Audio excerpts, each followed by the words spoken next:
Hello everyone, welcome to our channel IAC Steno. We are starting the passage at speed of 80 words per minute. Start.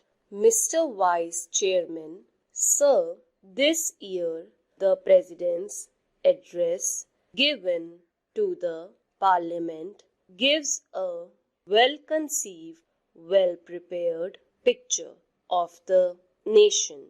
I rise to support the motion of thanks which has been brought before the House by Shri Kulkarni.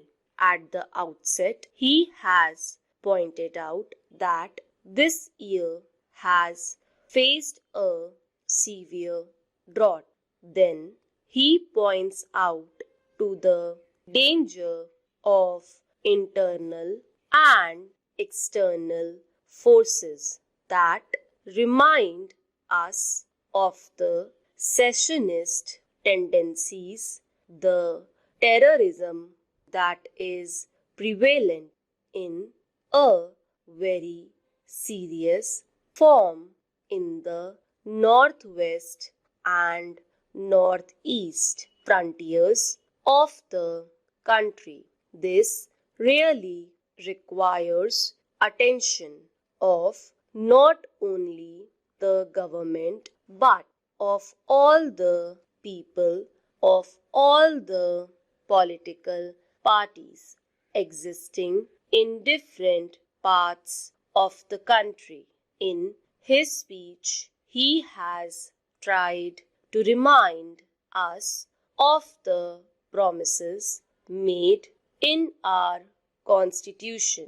It is our sacred duty to see that those promises are fulfilled. He has said that ideals of secularism and socialism are enshrined in our Constitution.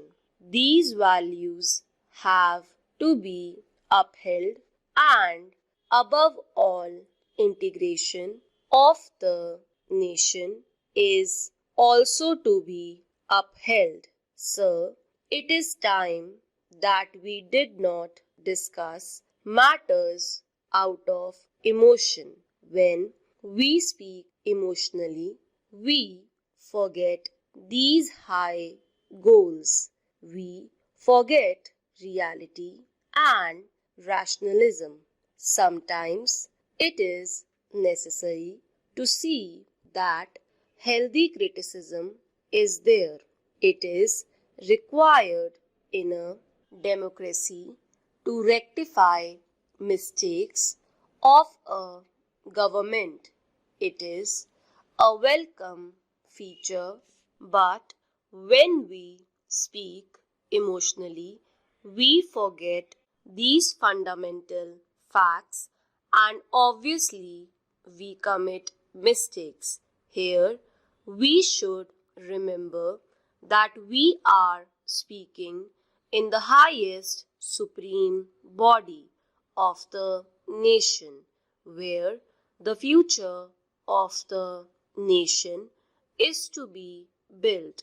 When we are discussing all these things in this house about the goals of the nation, about the development of the national life, the whole world is watching us.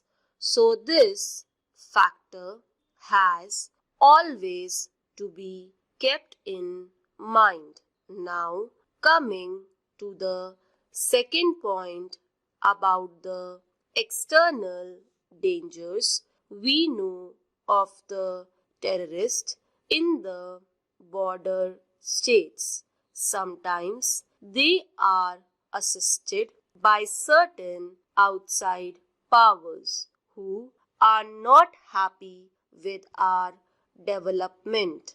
Sometimes they are provided with the latest weaponry with ulterior motives. These things have been discussed in the house, and they need not be repeated here. But we cannot be blind to ourselves. We have to look to these aspects. Many of the honorable members have made a mention of these things, and we must be prepared for everything. Sometimes they are supplied with sophisticated weapons, super weapons. Superpowers are helping them. So we must be careful and watchful. Another thing is about the secessionist tendencies supported under the cover of religious fundamentalism abetted by foreign agencies. This must be curbed. That is the greatest danger in our country today. Sometimes chauvinism, regional and linguistic fervors create very dangerous tendencies, and if we do not think of these things, these may come out as hydra-headed creatures in future and create many a splitting situation in the national picture, for which we will be blamed in future, whoever is in power. It is the responsibility of all citizens, all political parties, to look into these factors, which have been rightly pointed out in the President's address. This year, we have passed through the greatest drought of the century because India had achieved something in the Green Revolution. We could come out of it. Out of 35 climatic zones, 23 zones suffered from scanty rainfall and drought, and some parts of the country faced floods also. There was loss of crops and damage to crops. Production was much less because we had a buffer stock of 23 million tons, which was sound planning, and the Green Revolution had achieved something. The country could face this difficult situation. At the same time, many honorable members have brought out in this house that the Kisans are unhappy. They are vibrating with new ideas, new expressions of rising expectations. What are their problems? Anybody who goes to the villages comes to know that the balance of trade or the balance of economic situation is not in their favor. The prices are rising and they are not getting justice. That is their feeling. Still worse is the plight of small and marginal farmers. The government is spending a lot on subsidies for food sufficiency by way of subsidized fertilizers and other things, but their share is much less.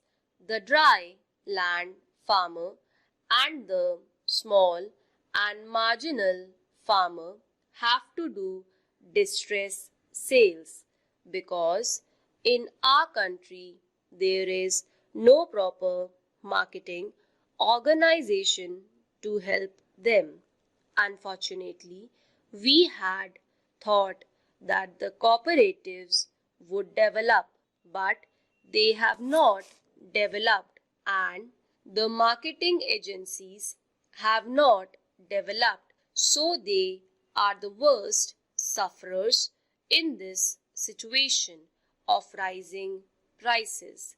The other sectors enjoy a favorable position.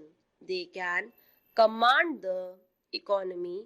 The farmers are very much discontented, for which we have to take proper precautions. That is what I want to submit through this honorable house to the government. Stop.